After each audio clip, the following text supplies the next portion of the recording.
Hello दोस्तों, कैसे हैं आप सब? आज जो कहानी मैं आपके लिए लेकर आई हूँ वो दो किसानों की है, जिनमें से एक किसान को हमेशा परमात्मा से कुछ ना कुछ शिकायत रहती थी, जबकि दूसरा किसान भगवान को हर बात के लिए धन्यवाद देता था।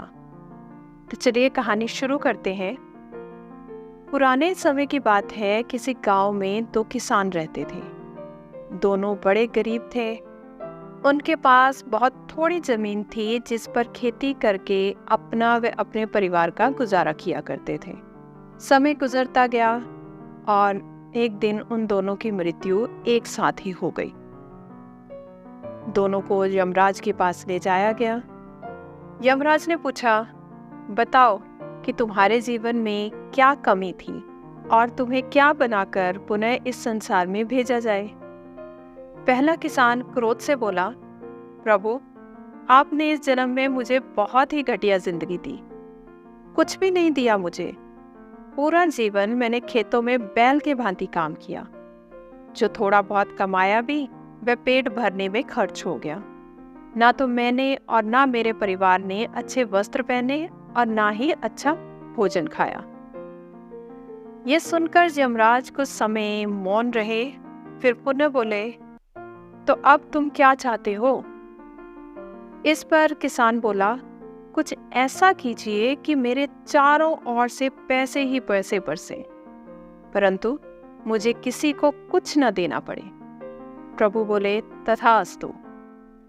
यमराज ने दूसरे किसान से पूछा, तुम्हारी क्या इच्छा है? क्या तुम्हें भी मुझसे शिकायत है? किसान बोला, नहीं प्रभु, मुझे आपसे कोई शिकायत नहीं है। आपसे मैं क्या मांगूं?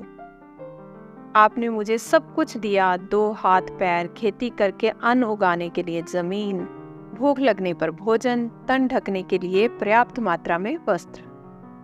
हाँ, सिर्फ एक कमी लगी मुझे अपने जीवन में कि सीमित मात्रा में अन्न धन होने के कारण मैं अपने द्वार पर आए भूखे व जरूरतमंद लोगों की सहायता नहीं कर सका। कुछ ऐसा कीजिए कि अब जो जन्म मिले तो यदि कोई भूखा व्यक्ति मेरे घर आए, मैं उसकी खूब मन से सेवा सहायता कर सकूं।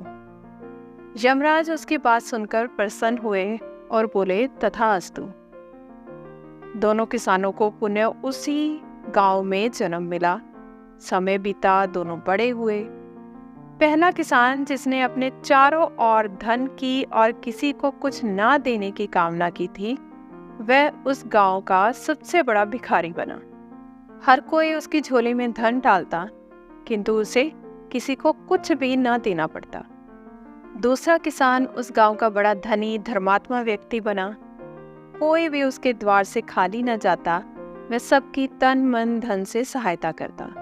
तो दोस्तों, इस कहानी से यही सीख मिलती है कि ईश्वर ने हमें जो दिया है उसी में संतुष्ट रहना आवश्यक है। अक्सर देखते हैं कि हमें हमेशा भगवान से शिकायत रहती है कि हमें यह नहीं दिया, हमें वो नहीं दिया। अगर हम थोड़ा रुक कर ये सोचें कि उस दयालु परमात्मा ने हमें कितना कुछ दिया है, तो हम सिर्फ उसका धन्यवाद ही देंगे। दूसरों की उन्नति को देखकर दुखी होने के कारण हम उन संसाधनों का भी ठीक प्रकार से आनंद नहीं उठा पाते जो हमारे पास है। दृष्टिकोण के दो पहलू होते हैं, सकारात्मक और नकारात्मक। अब यह हमारी सोच पर निर्भर करता है कि हम चीजों को किस रूप में देखते हैं। हमें चाहिए कि अच्छा जीवन जीने के लिए अपनी सोच अच्छी बनाएं, कमियां न निकालें, बल्कि जो कुछ भी हमारे पास है उसका आनंद लें और दूसरों के प्रति सेवा भाव रखें। तो दोस्तों, अगर आज की कहानी आपको पसंद आई तो लाइक करें और मेरे चैनल को सब्सक्राइब करें। धन्यवाद।